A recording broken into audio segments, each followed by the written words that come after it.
You mean to tell me that these skinheads, these racists, these people who are willing to fight over fucking soccer matches, were not willing to come out and fight for their streets? They had people marching up and down. Hey, our streets. Whose streets? Our streets. They just said, okay, we're not going out now. They didn't want to come out and defend their streets. That's the war. That's the fight. Why didn't they? Because they're all cowards. Maybe because that's not what the psychological operation was looking for. They were carrying fucking signs, professionally made. How did they get them made so quick? I don't know. Professionally made signs. We love immigrants and Black Lives Matter. By the way, many signs saying Black Lives Matter. All these people showing support for open borders. Unlimited open borders. And, by the way, oh yeah, there's censorship online now. But we have to do that because it's dangerous if we don't fucking silence people who have a different opinion about things. So, out comes the Counter Disinformation Unit. I haven't been watching what's going on. I've seen it, but I haven't been watching it closely. But I wanted to add that here in Canada recently, the RCMP, the Royal Canadian Mounted Stormtroopers, the Queen or the King's Cowboys now, they foiled an ISIS terrorist plot. And also there's an ISIS attacks threatening Taylor Swift concerts in Vienna or Austria. ISIS and Taylor Swift. Oh, the Swifties. They're after the Swifties. Yeah. So yeah, the strategy. I for one have no problem with that. BB. Are they going to redo the scene from Amsterdam? What happens to her? Huh? Oh yeah, I forgot about that. She's been there. When she gets run over. Yeah, she got run over. The best part of Amsterdam, the movie, was Taylor Swift. Taylor Swift getting run over. Like by a car. Killed. I keep hitting the mute button thinking that I'm muted, but of course the OBS is still recording it. So that's my guess with what's happening in the UK. Do you guys have any ideas on that? Yeah, it is over. Well, I hadn't been following it closely. I had noticed there was censorship going on, and I didn't realize it was censoring anyone opposed to open borders. I'm like, wow. Yeah. So usually on the left, the fake left, even people you think might be on your side, I will find they say if you support controlled immigration, they'll say, "Oh, you're anti-immigrant." Like what? Or you're racist. And I just ask them to look up. Yeah, yes. And actually, that's sort of the element that would be what this local Palestine Solidarity group, they would be, because I saw them pushing Black Lives Matter, this intersectionalism and Black Lives Matter, like that. When they do that, I just always ask them to look up Cesar Chavez. And Cesar Chavez is opinion on these people they dismiss anything I say, so it's lost on them. I see them talking about Nigel Farage as a fascist, and of course Tommy Robinson as a fascist, and Nigel Farage has his issues, and he is what he is, but is he a fascist? In all honesty, one of the main pillars of neoliberal fascist economic ideology is open borders. Yeah. And they had all these people, millions of people all across the UK out last night, openly supporting fascist ideology. Yeah. That's pretty Tommy Robinson is a Zionist asset. That's a pretty fucking... when you think about it, they got them supporting that. They've got them now supporting, censoring people online because what they say is dangerous and could cause people to get out there and they're talking about using the word lynching and shit. No one's been fucking lynched, but that doesn't stop them, you know.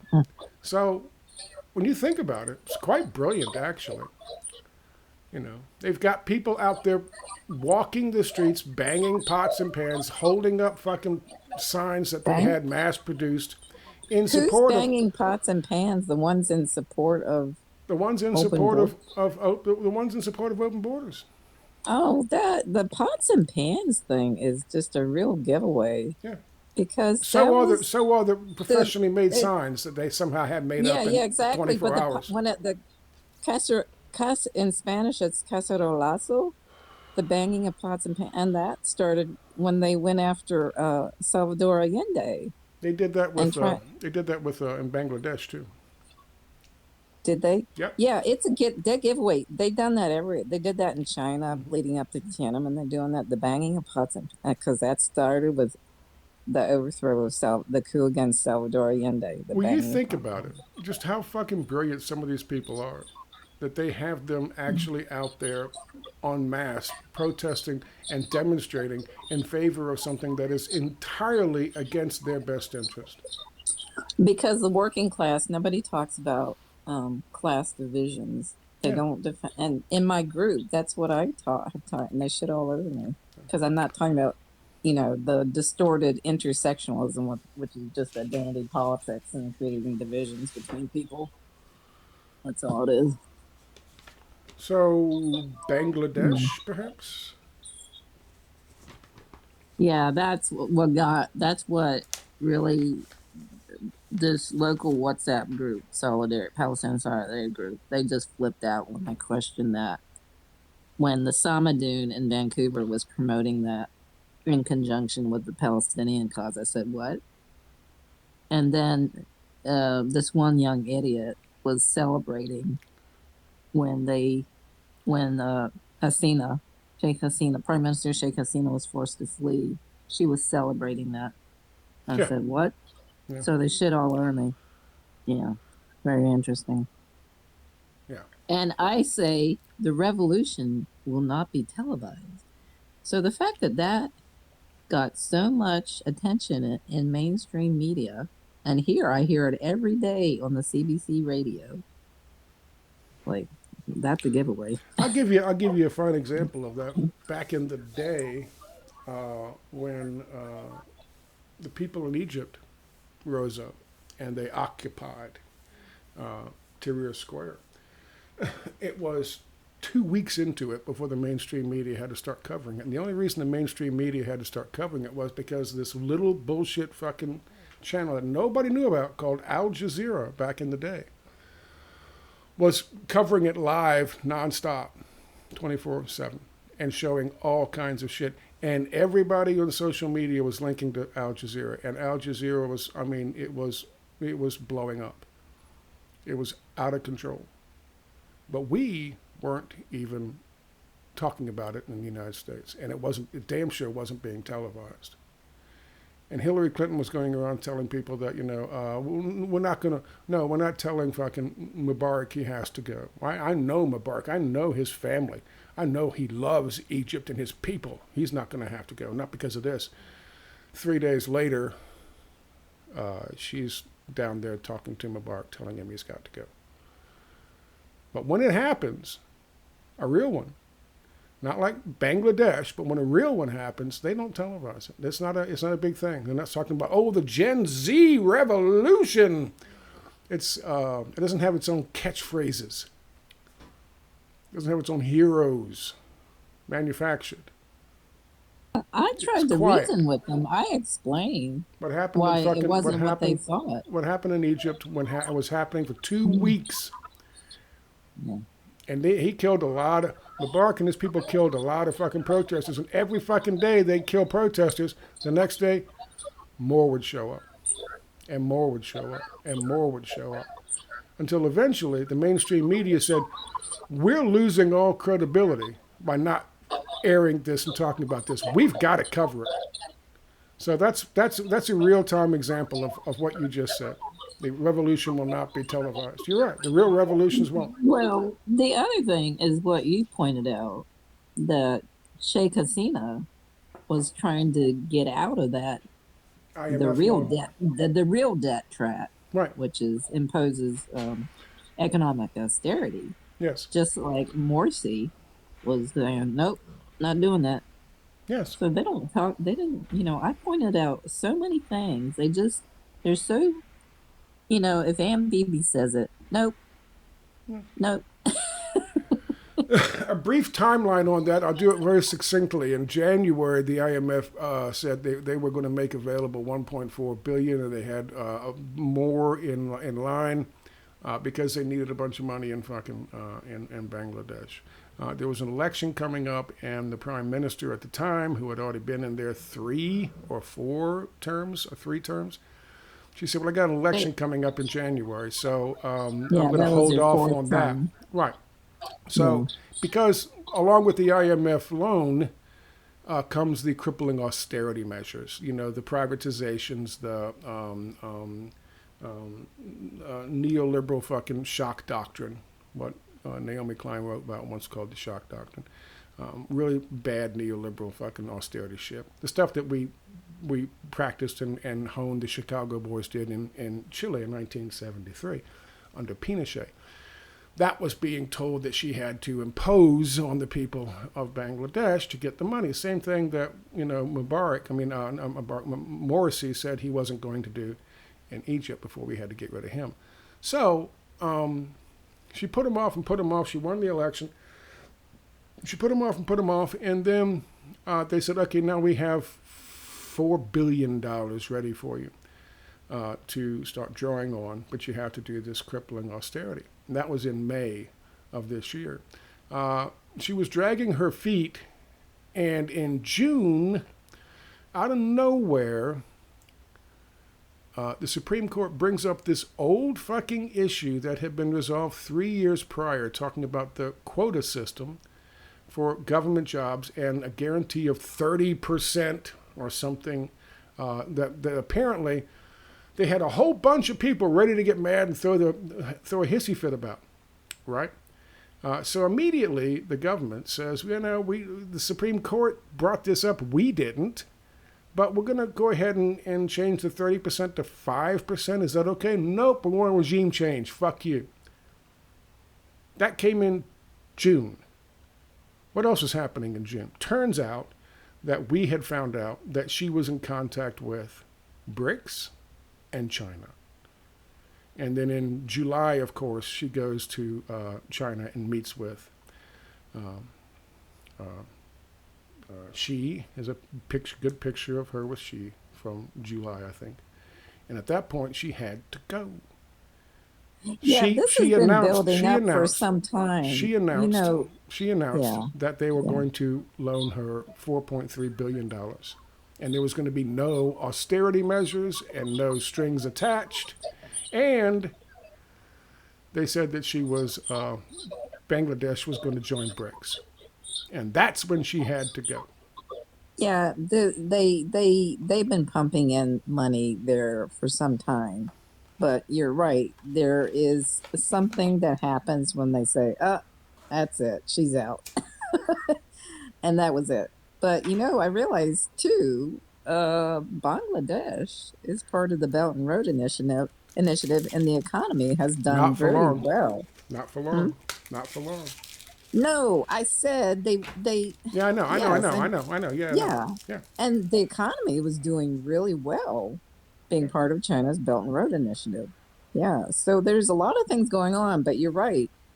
It came down to that that she went to China to talk about a loan. Yeah. And she was putting them off.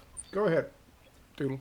To kind of counter that, I'm not dismissing anything you guys have said, but when you have assets of the West, of the CIA, the one I look at specifically is Sisi in Egypt, who obviously was installed by the West in a coup. Yes. And but even someone like him has really turned towards BRICS, towards that sphere of influence. Yeah, I mean, they burn assets all the time, and assets do things that they don't want them to do. Saddam Hussein was once an asset. By the way, so was Muammar Gaddafi. Oh Gaddafi. yeah, yeah, Yeah, yeah. so They was burn their so was assets off. so was a guy from Panama. What's his name? Noriega. Noriega. Yeah, of course. Yeah. So was Mhm. Richard Nixon. Yeah. Oh yeah. Mm. They burn assets all the time. They told Richard Nixon that you're going to impose neoliberal economic ideology on the people of the United States. And Richard Nixon said, "We are all Keynesians now." No. But if you want to try it out, go ahead and regime change Chile, 1973. And that's what doomed Richard Nixon. It had nothing to do with recordings, it had nothing to do with Watergate. That's what doomed Richard Nixon. They wanted him to slap the fucking economic brick down on the United States. That's what doomed him. It wasn't Watergate. So they will burn assets. People say, well, what about al-Sisi saying he's not going to allow the Palestinians to come in, to be flooded, to be shoved down through the Rafah fucking crossing and into the Sinai Peninsula and Sinai and he's opposing the U.S. and Israel in that regard. Of course he is, because if he did that, he would have a massive uprising that makes what cost Mubarak his fucking job, his position, look like a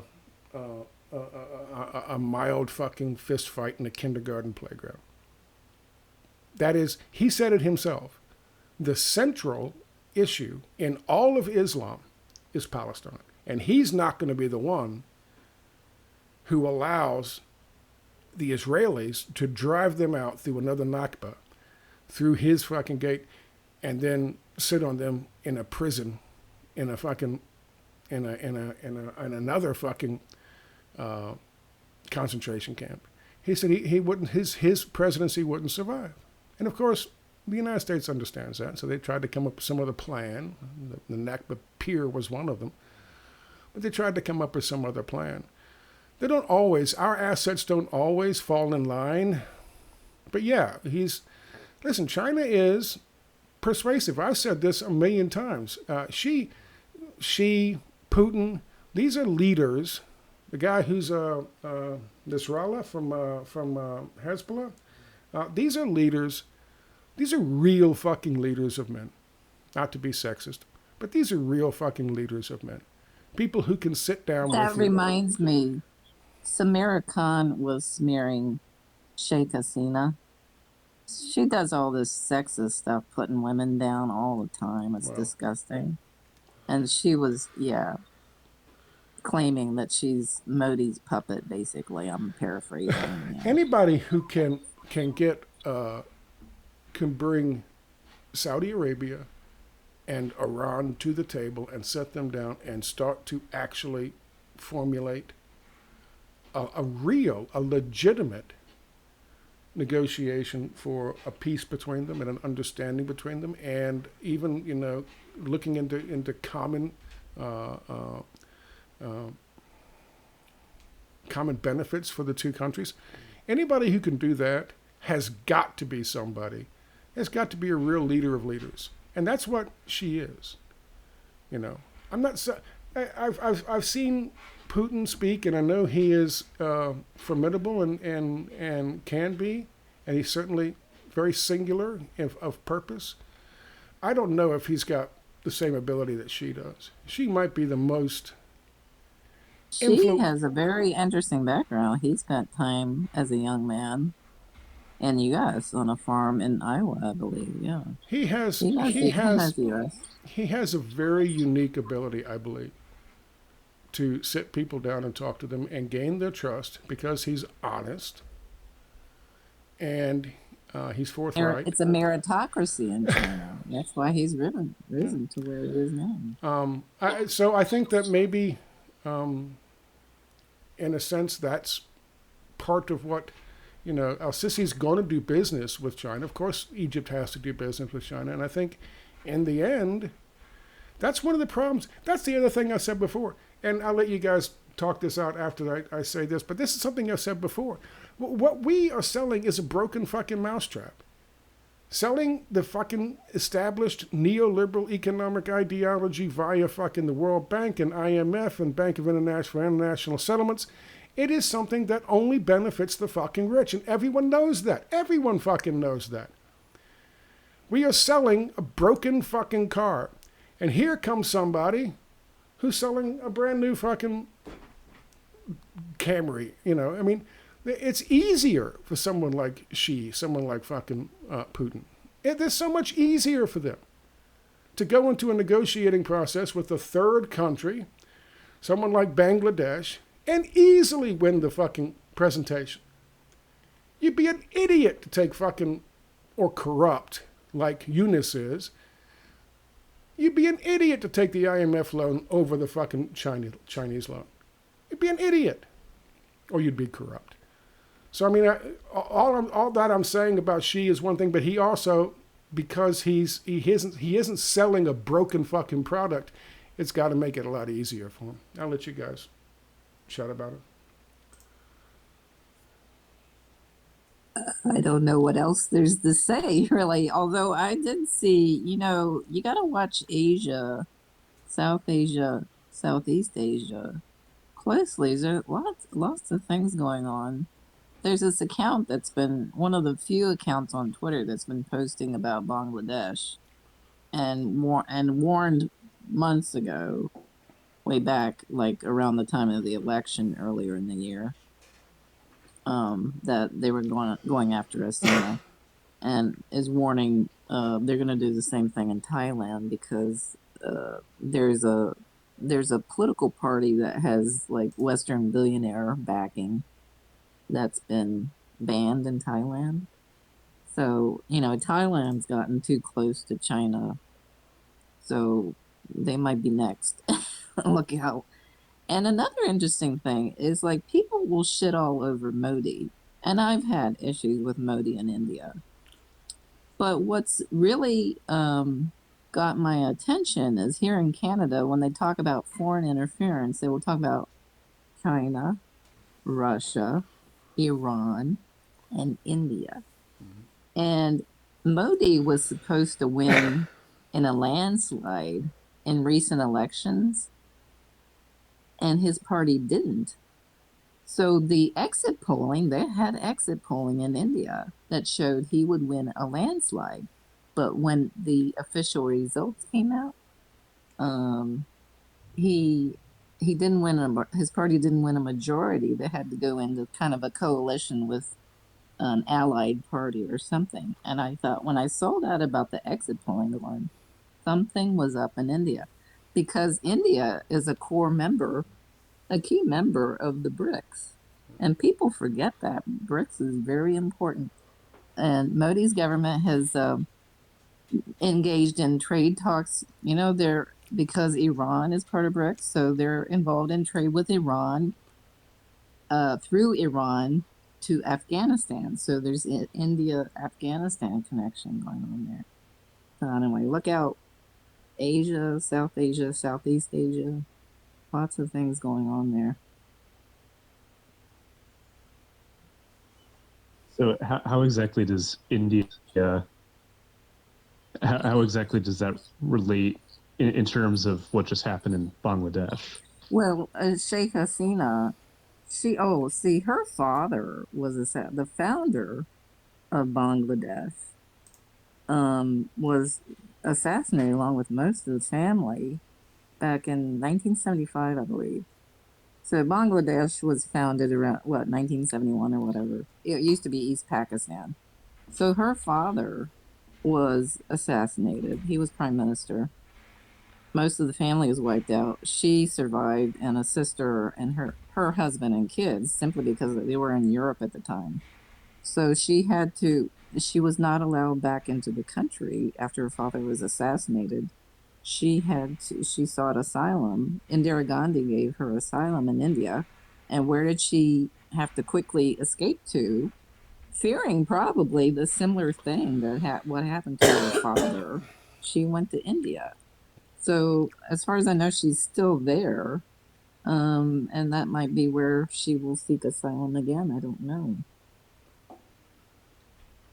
Yeah, she fled to India and with good reason, because when they do these kinds of things, Bangladesh was a color revolution, and when they do these things, It was a bloody one, so yeah, it was a bloody one. I mean, they they've said had so many coups in Bangladesh. 200 people were killed. They don't tell you specifically of the 200 people how many were killed by the protesters themselves. They said they were shot by the fucking cops. The only evidence they have is people got shot.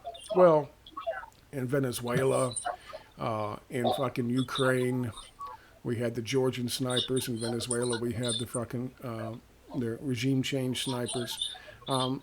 They shoot their own fucking people. And then they blame the fucking cops for it. And they say, oh my God, they're killing the protesters. It's fucking fascism.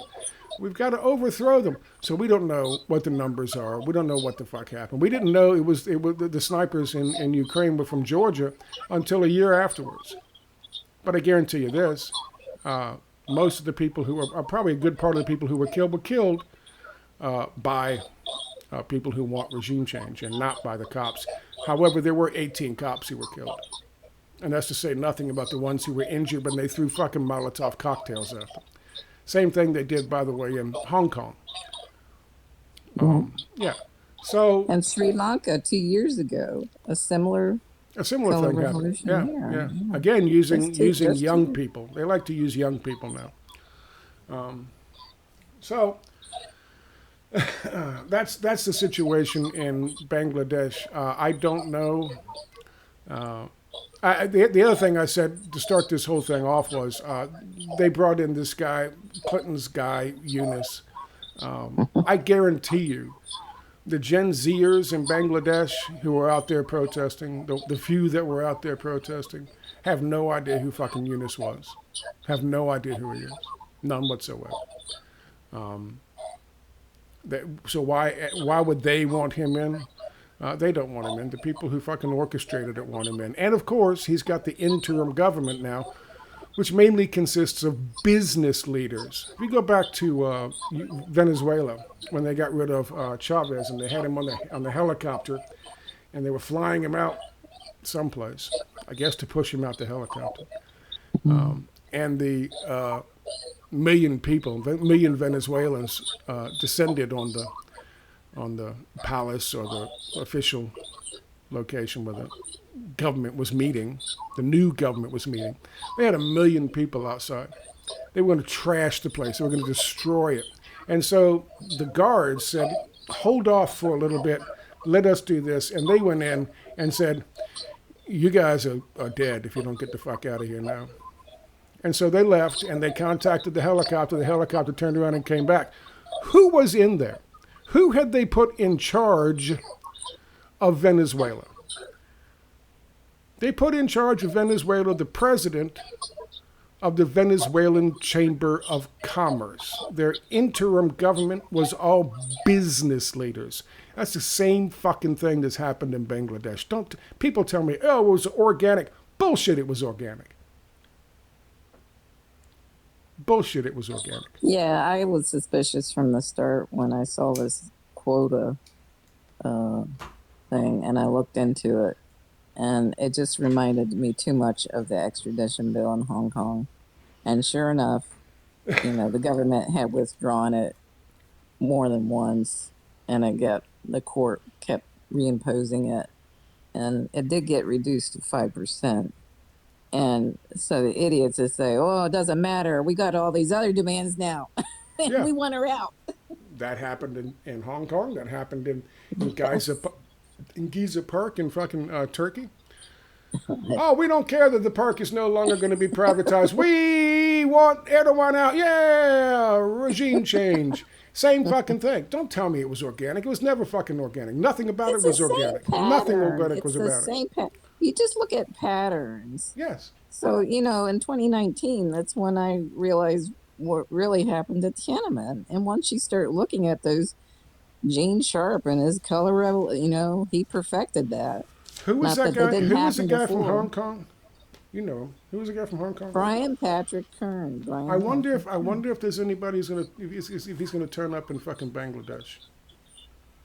I don't know because he's gotten a book deal and he's flogging his book, and I don't know. The last thing I'd seen it was in D.C., but I remember when he left Hong Kong, people were wondering, "Oh, is he heading down to Thailand?" Because some Yeah, of the Hong Kong assets went down to Thailand trying to stir up trouble. yeah. And yeah, so there are quite a few figures. He was the most prominent one, but there were others. So many of these white Westerners, Aussies or whatever, Israeli. There's an IDF guy in Hong Kong. Yeah, Yeah, yeah. so they get around. They get around. Okay, last but not least, Scott Ritter, Yeah. briefly. Unless you got something, DoodleBob, go ahead. No, I got nothing. I got nothing. I like that. I got nothing. I got nothing. Scott Ritter. Scott Ritter. Scott Ritter. Well, unfortunately, with his past, they can put stuff on his computer, and people was like, Yeah, "Okay, well, he's done that before." I don't know. yeah, Jesus, yeah. Jesus. So they busted into his fucking house. He was very polite towards in the aftermath. He was polite towards the actual FBI agents. He said, "Well, they were all very professional and very nice." His problem was that the people who sent them there. I have a problem with that. I have a problem with that. Yeah, the Gestapo, they handled it very nicely, but my problem is with the upper echelon SS Nazis who sent the Gestapo to my house. Bullshit. Again, I call bullshit. They were just following orders. And they were very professional as they were just following orders. Is that what You he don't, said? yes. They were Is that what professional. He was said? nice about them. Oh shit! Stop. Stop. That's Stop the problem making with Scott excuses. Ritter. Stop That's the making problem. excuses for God. people who fucking sell out. I mean it. The Glenn Greenwalds. I mean it. Stop making fucking excuses for people who sell out.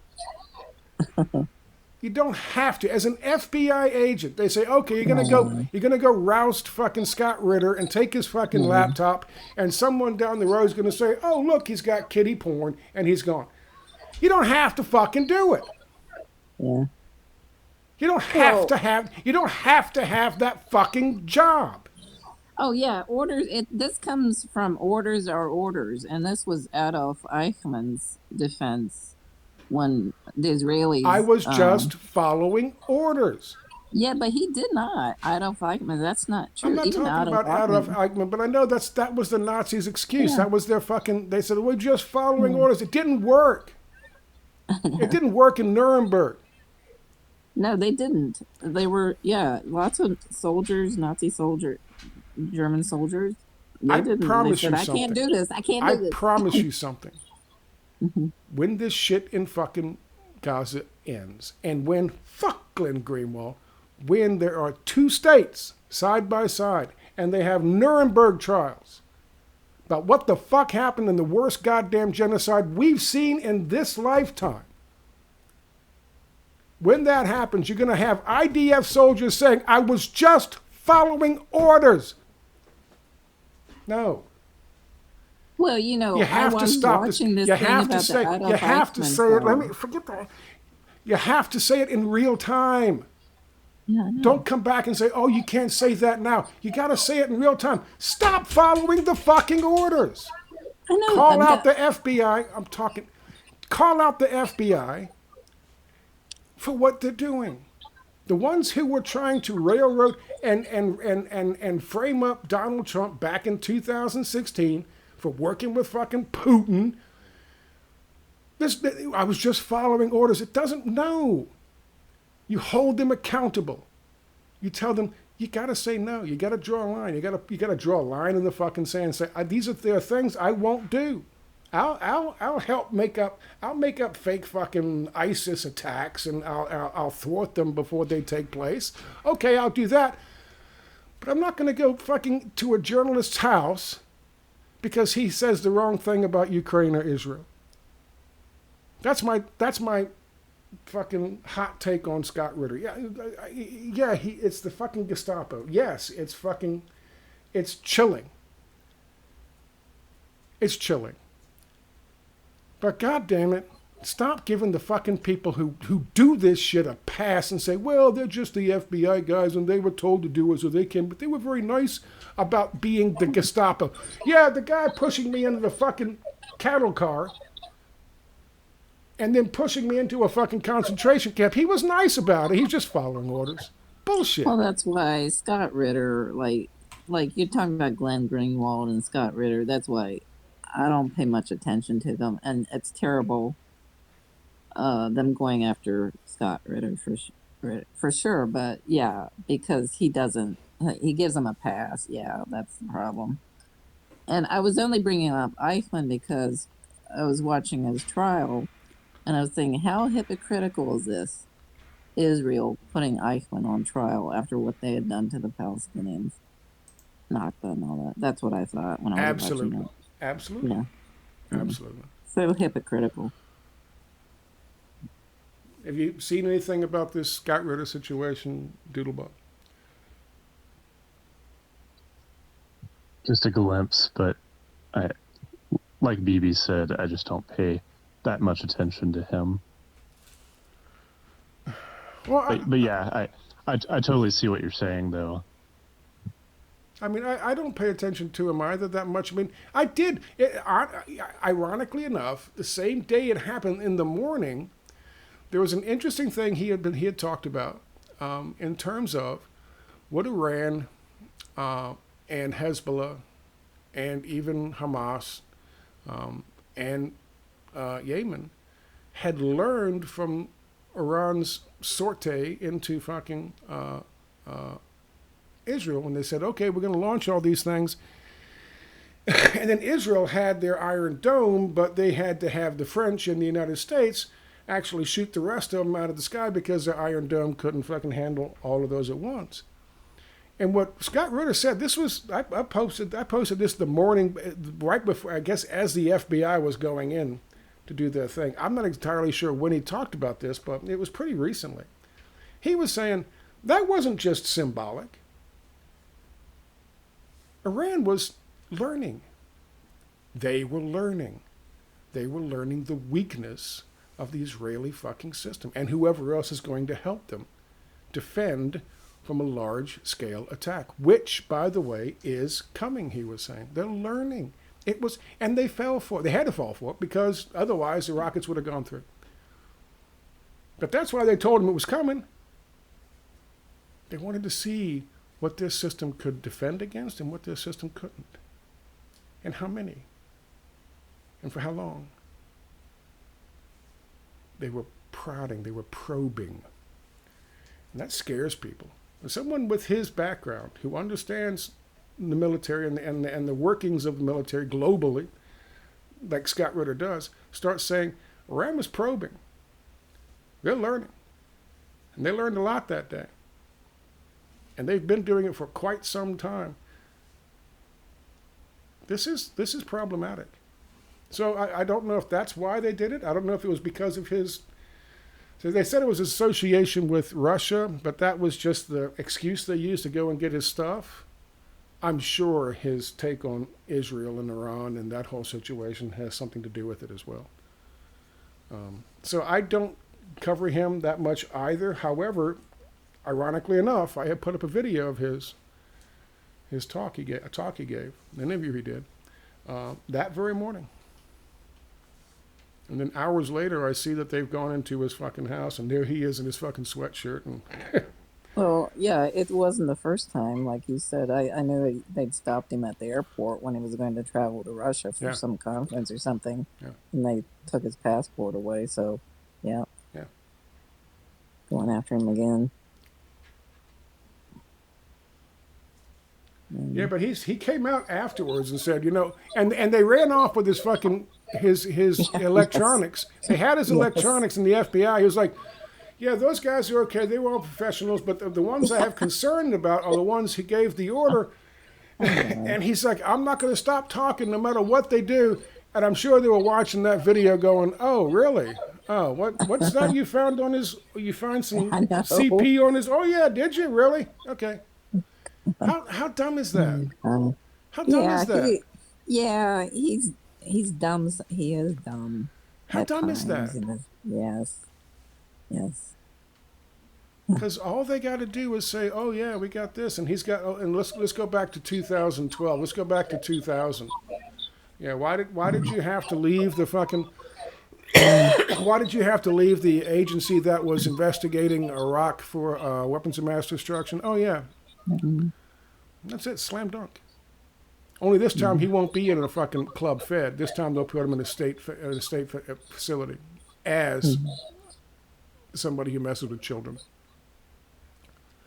And that, boys and girls, is not a fun time. So I don't think I would have said, I'm going to keep talking if I was him in that situation. No. Oh, God.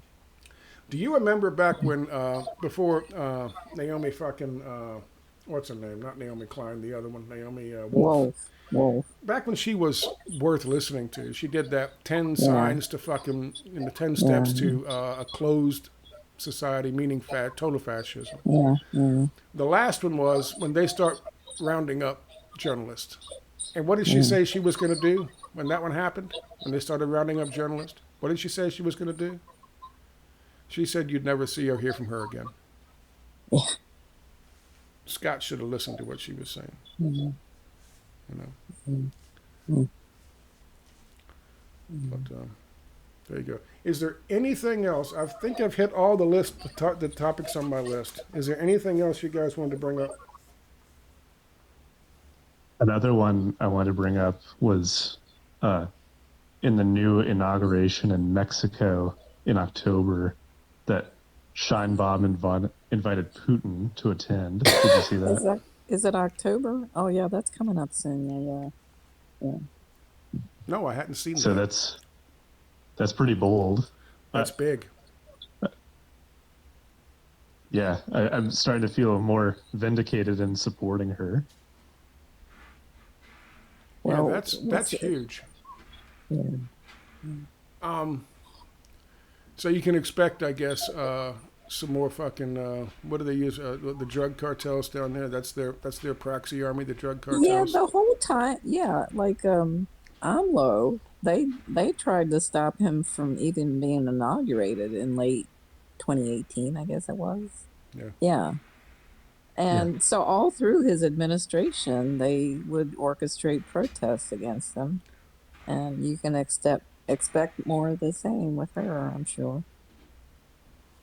No, I had not heard of that. That's interesting. I'll have to look into that. So, has Putin said he was going to attend?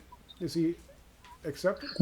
No, he hasn't put out any statement. But what I read is he's probably not going to attend. It's probably someone from the Kremlin, from the Russian government, is going to attend. I wonder if it'll be Sergei Lavrov. Lavrov. I think it's Lavrov. Yeah, that would be awesome.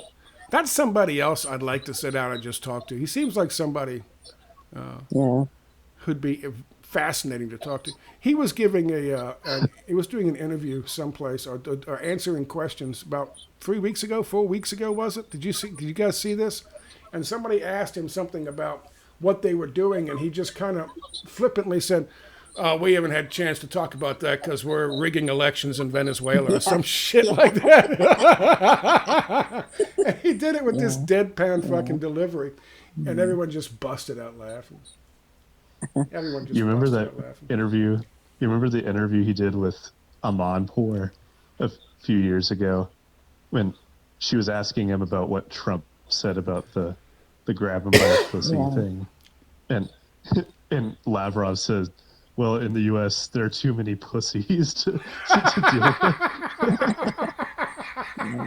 I know.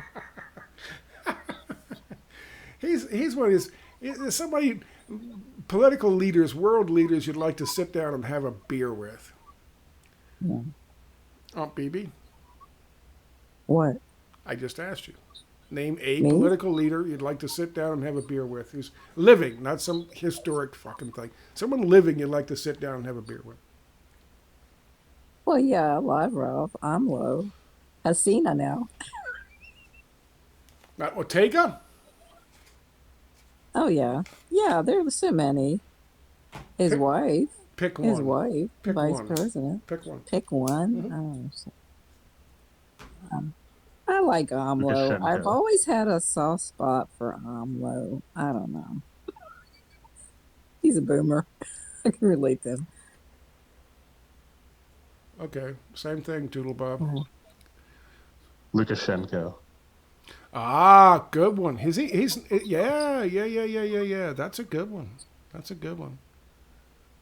I would have to say yeah, Sinwar. Yeah. Yeah. Well, there isn't just one, so it's not. No. You Or know. she or she, obviously. I think she would be. Yeah, Yeah. she would be. Yeah. But just to sit down and have a But right beer and now, talk about Hasina, it'd be. I can relate, girl. They shit all over me too. there you go. No, that's interesting. We'll keep an eye on that. I haven't been keeping much. There's so much going on. I haven't been really watching the developments in Mexico. But yeah, if she's sending a message like that right off the bat,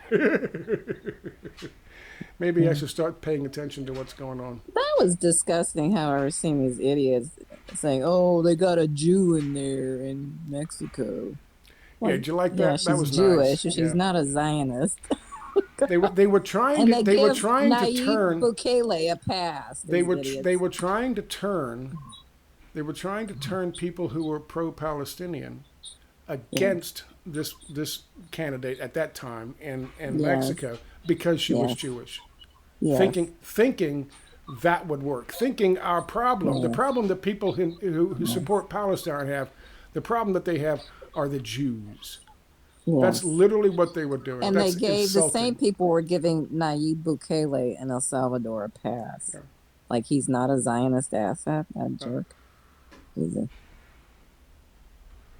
yeah. Even though he's Palestinian. He's half Palestinian, He's half but they give him a Palestinian, pass. Yeah. But they go after the Jew. Well, so listen. So is the leadership of the Palestinian Authority and Fatah. They're also Palestinian. I know it doesn't mean anything. But they allow Yeah. the West Bank to be turned into a Bantustan Yeah. into South Africa. Oh, yeah. You know what? I want to. The one thing about Gene Sharp is he worked closely with Israel to undermine Palestinian resistance, and he worked with Palestinians. Yeah. Yeah, Yeah, Gene yeah. Sharp and Israel. That's Yeah. important to remember. Yeah, but just to sit down and have a beer and talk to somebody, I'd like to just, do an interview with she. But to just sit down and have a beer and talk about his experiences, Sinwar. Yeah. Because he's in Gaza. He's in Gaza. I still absolutely love the way Erdogan treated that EU Commission lady when she Erdogan. That'd be another one. Yeah, yeah, hell yeah. Yeah, everyone. Yeah. I like everyone. We like all the people that the fake alt left hate. That's to get back to your original question about what do we do? What's our platform? That's our platform. You hate them, we love them. that's our bumper sticker. You hate them, we love them. Yeah. Anyway, I am been so distracted with this local solidarity group. No shit. It's just gone from bad to worse. Yeah, because I deal with these people in person. It's not just online. So, yeah. Well, since it's occupied so much of the discussion today, is there anything you'd like to say in wrapping up to the local solidarity group? Just to go ahead and get it off your chest, AuntBB. Yeah, I give you the. I guess. To say to them? Yeah, if you like. You can kiss my ass. They think it's a high school. Well, okay, they think it's a high school popularity contest. This solidarity group. Mm-hmm. So they don't get that. The truth is not popular. So they can keep their comforting lies. Let's say they can keep their comforting lies.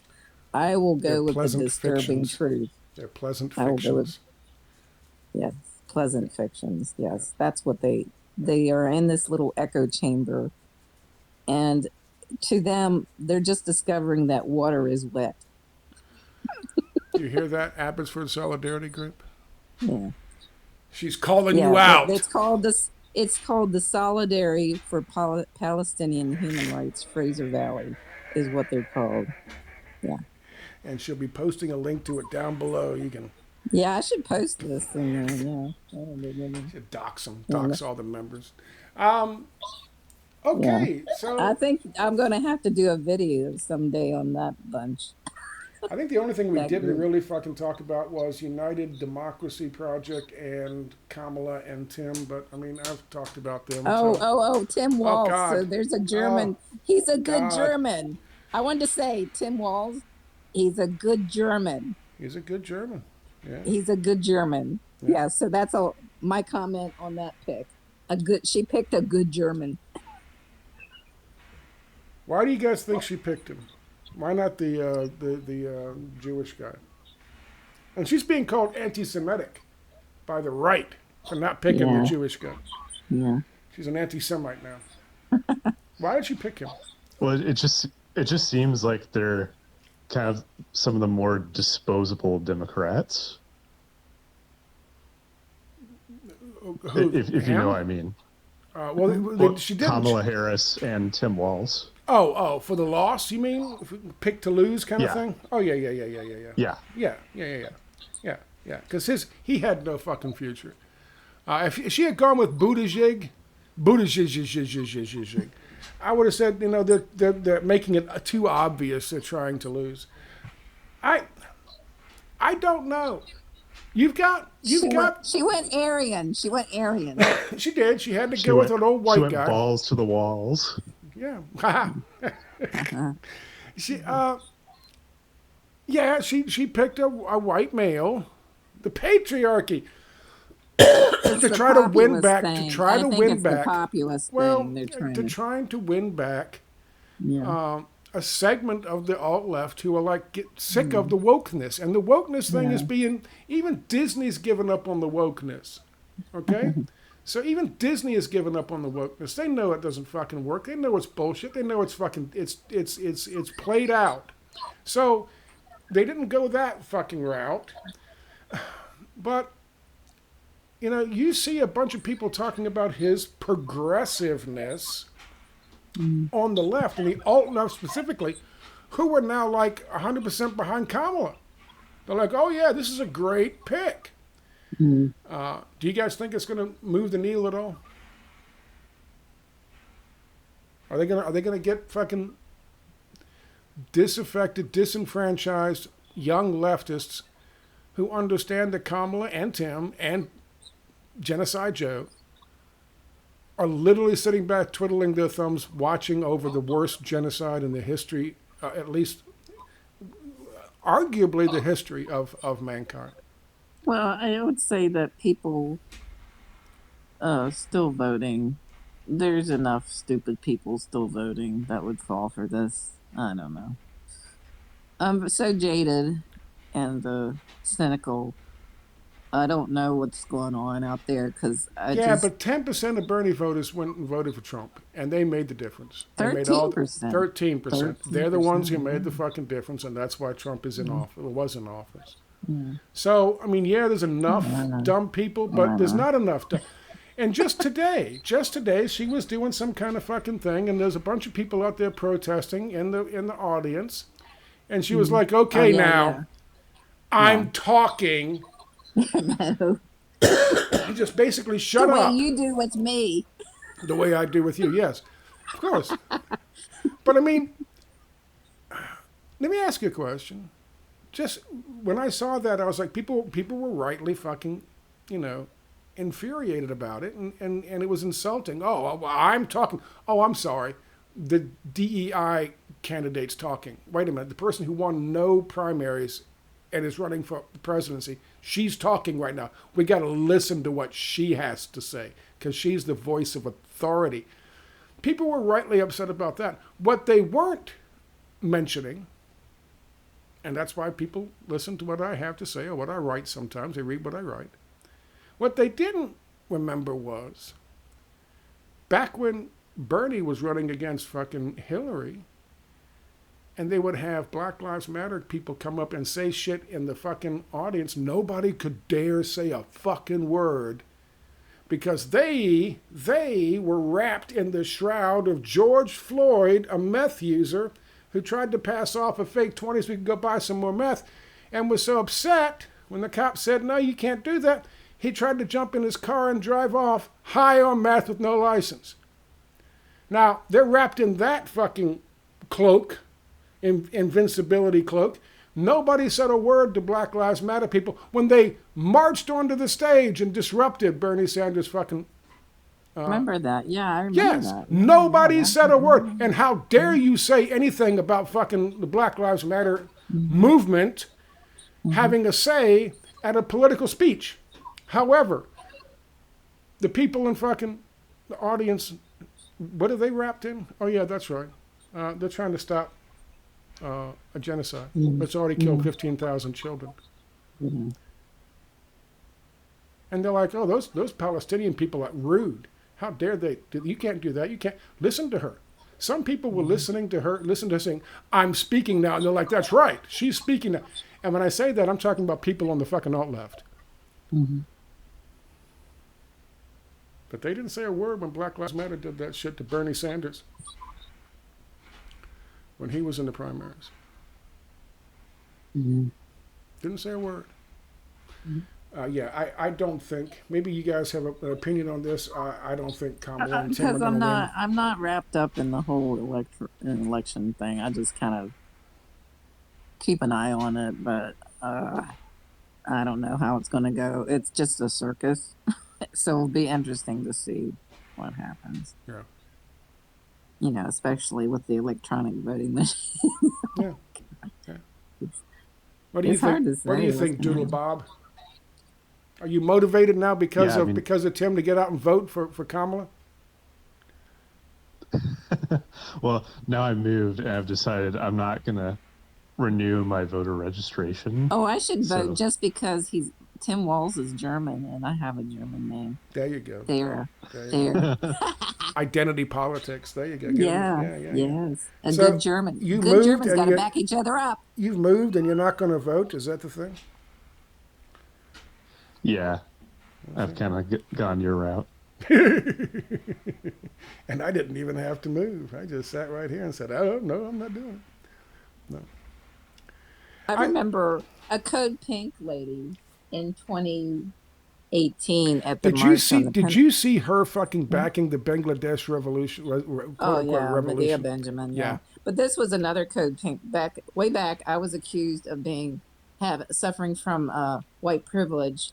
A white privileged Code Pink lady accused me of that because I said I wasn't going to vote anymore. Not voting is voting. I told her, yeah. That is a I told vote. her. Yeah, it is. That absolutely is a Making a vote. statement. My dream, I tell people my dream is nobody shows up at the polls. Yeah. Nobody votes. Nobody No votes. voting. No voting. Not even the candidates themselves vote. No Nobody turnout. votes. No turnout. No turnout. Nobody votes, and yet miraculously, the electronic voting machines record 54% of the population voting. Yeah. Unfortunately, yeah, that's what would happen. What if they did that? What if they were just, they keep hiring cheaper and cheaper and cheaper people to run these things, and one day, let's say the election's on November the 7th, so on November the 5th, they accidentally, they think it's on November the 5th, and they say, okay, the electronic voting machines have said, they just come out and announce the fucking results 2 days before the election's held. I think that would be funny. I would laugh at that. Things are just going from bad to worse. It's just if I 20 years ago somebody told Like me my knees. what's going on now, Like my knees. yes. What is it? You took a knee to the jaw or what? What was it? I was once an optimist like you, but then I took a toothache to the knee. Toothache to the knee. That's what it was. I think. That's a play on a famous meme from Skyrim. I'm sorry. Go ahead. You were saying? Oh, if somebody had told me 20 years ago what's going on now, I wouldn't believe them. Yeah. Like, I think I remember that when Trump got elected. Like I said, if you had told me 20 years ago that Trump will be president, I wouldn't have believed it. I sat. It's like that clip from it's like from Back to the Future. Who- so who's the president in 1985? Ronald Reagan, the actor. Yeah. Yeah. Yeah, it is like that, Yeah. Reagan. Yeah. Because people were talking that way back then when he became president. I was They'd be watching, like, and I was "Who's vice president? Judge Judy." I was watching live in 2016, uh, and I was live blogging it on my website, and you know. Everybody was like, "Oh, it's over. It's done with. They've called the election, and oh, it's going to be. Oh, the glass ceiling is broken, and all this." And Cenk Uygur and all these people were all like celebrating and shit. Orange man, bad, lost. Ha ha ha ha. And I remember watching as the blue wall came down, one state after the other state, after the other state, after the other state. And I was like, ain't no fucking way. Ain't no fucking way. This guy with his comb over in the WWE Hall of Fame who shaved Vince McMahon's head is going to be president of the United States. There's no fucking way. I was laughing. And as people like Cenk Uygur started to fucking see it and watch the blue wall falling, and they started fucking going, "What the hell's going on?" And people say they watched that and they watched Cenk Uygur's meltdown and all that that happened that night. I was laughing. I'm on the real left, and I was laughing. It was funny to me. Yeah, it was with a bunch of Hillary fanatics.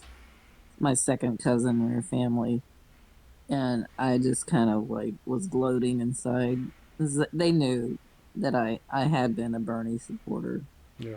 and they hated Bernie, and I was going, "Oh yeah, I did a call. There was a radio show here, and I called in. I made sure I was the first one." And this academic thought he's so smart. He said, "Oh, all the Bernie supporters will vote for Hillary." And I said, "Nope, Nope. nope, it's not going to happen." And I got dismissed because he was the expert, the academic, and I wasn't. Do you remember where you were that moment, DoodleBob? That Trump got elected. Yeah, that night. Oh yeah, I had a friend from school who texted me, and his dad worked for our local congressman. He was very elitist, neoliberal, and he kept telling me Trump's not going to win. Trump's not going to win. And I kept telling him counter to that. I think Trump is going to win. And then he texted me that moment. He said, "I was wrong. You were right." Yeah. I didn't think he was going to win. I figured that the reason that they allowed him to go forward was because of all the fucking Republican nominees, the only one that Hillary Clinton could beat would be Donald Trump. Turns out she couldn't even beat Orange Man Clown. She couldn't even beat Orange Man Clown because she was so hated by the fucking left. She was so hated by the left. And then she ignored the fucking Blue Wall State. She said, "Oh, they're going to vote for me." And you know what's funny? What's funny is the Harris fucking campaign, the Harris and Tim campaign, are doing the same shit. What did she say?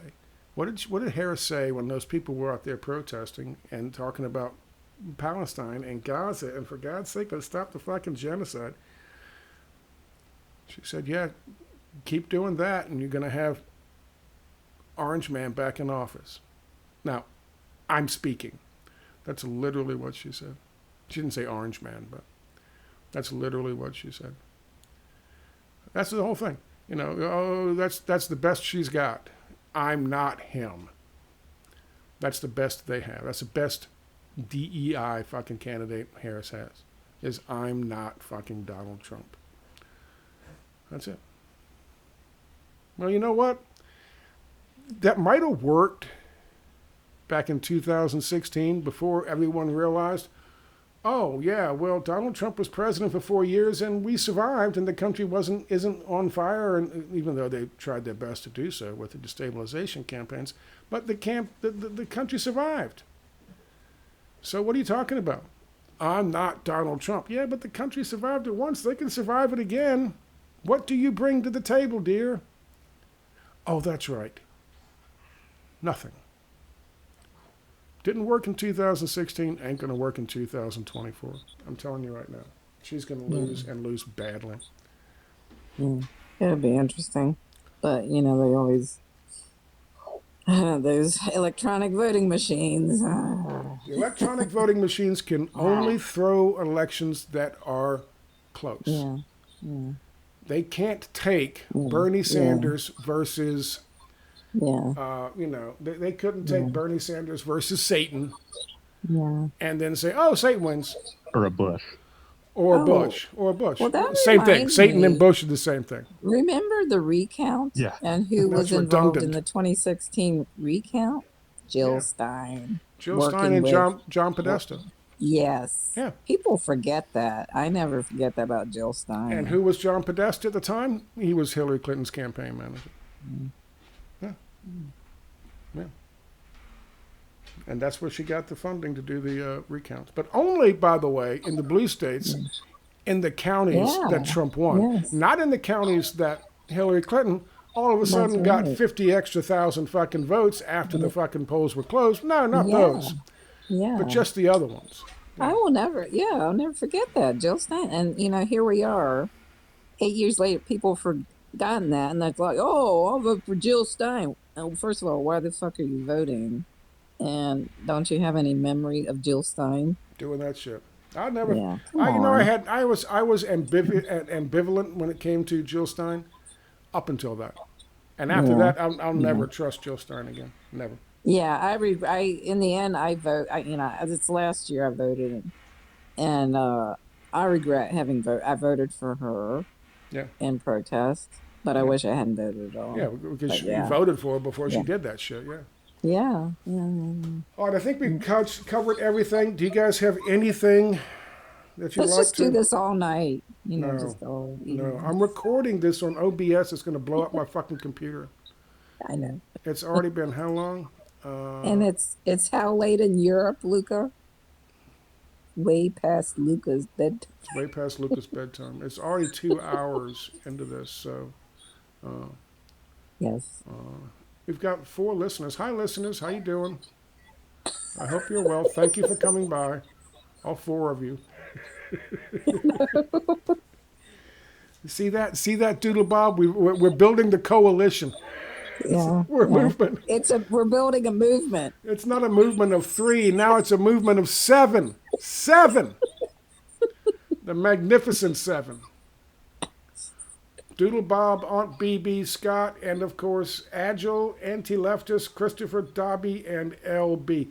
Thank you all very much. Since I mentioned them now, they're just going to all say, oh, God, he fucking doxed me in the clan. And now Luca's probably cringing every time I say his name. No, don't say my name. All right, so I'm going to take off. I thank you guys. I thank you, AuntBB. I thank you, DoodleBob. I thank you, listeners, for tuning in. Thank you, Scott. Good night and good luck. Good night And good luck. as Edward R. Murrow would say. Well, you say Edward R. Murrow. What does Scott always say? I don't know. Thank you for your time.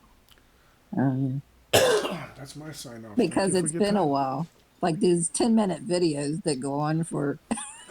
It's been a while since. What she's really saying is it's been a while since she's listened to an entire video. No, I didn't. But I laugh when you say this is just a 10-minute video. I have no idea how you sign off, Scott. How do you sign off? I forgot. Okay, on that note. Anyway, thank you guys for I listened to participating. your whole video. I'm probably one of the few. The gig's up. One of the few. I do. What do you mean one of the few? Holy shit, wow. Wow. I'm busting your Wow. balls now. I'm busting.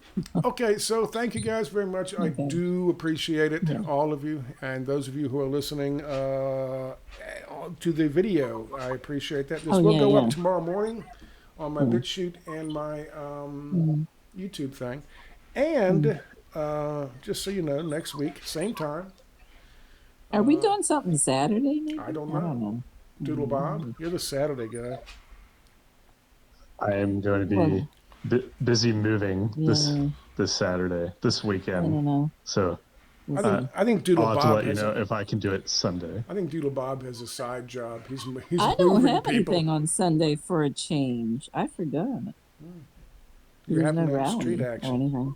You can go to the car rally and block the fucking people trying to get out of the air show. That'll be helpful. That'll be nice. Oh, yeah, I know damn well that's what they're gonna. They want to piss people off. Jesus. Yeah, that's what they do. Okay, Direct guys. action.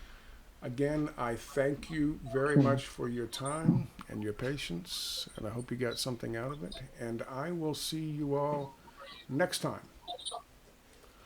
Okay? Okay. Okay. Thank you, Scott. Outstanding. Thank Thank you, you, guys. Scott. Bye bye, guys. Bye. And there you go, folks. Hope you enjoyed it. Talk to you tomorrow.